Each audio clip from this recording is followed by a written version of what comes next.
நம்முடைய பண்பாட்டுடைய சின்னம் இந்த பொங்கல்.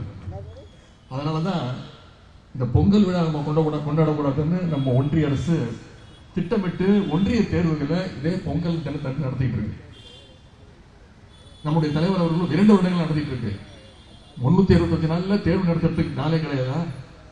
இதற்கு தான் நம்முடைய தலைவர் அவர்கள் தொடர்ந்து எதிர்ப்பு தெரிவிச்சிட்டு இருக்கிறாங்க. எப்படியாவது தமிழ்நாட்டுக்குள்ள நுழைஞ்சணும்னு அவ்வளவு கோபம். ஏன் அந்த கோபம்? சென்ற நாடாளுமன்ற தேர்தலில் மிகப்பெரிய வெற்றி. இந்த சென்னை கிழக்கு மாவட்டத்துக்கு கூடுதல் சிறப்பு என்ன, 3 MP விடுவாங்க.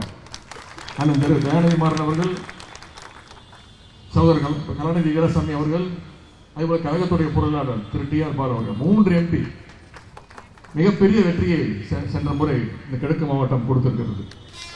தமிழ்நாடு மக்களும் கொடுத்தாங்க. சென்ற முறை நாடாளுமன்ற தேர்தலில் எப்படியாவது தமிழ்நாட்டில் ஆள் பதிச்சிருந்தாங்க, ஒரு சீட்டாவது வாங்கிடலாமான்னு திரு மோடி அவர்கள் என்னென்னமோ செஞ்சு பார்த்தார். பொங்கல் விழாலாம் கொண்டாடினார். புகைப்படங்கள்லாம் வெளிவந்துச்சு. 4 நாட்கள் இங்க வந்து கன்னியாகுமரியில விவேகானந்தர் இந்த மண்டபத்துக்குள்ள போய் 4 நாள் தியாகம்லாம் பண்ணாரு. ஆனா தமிழ்நாட்டு மக்கள் மோடி அவர்களுக்கே பொங்க வச்சிட்டீங்க. அந்த கோபத்தை தான் திரு மோடி அவர்கள் நம்முடைய தமிழ்நாட்டின் மீது காட்டிக்கிட்டே இருக்கிறாங்க பல்வேறு வகையில்.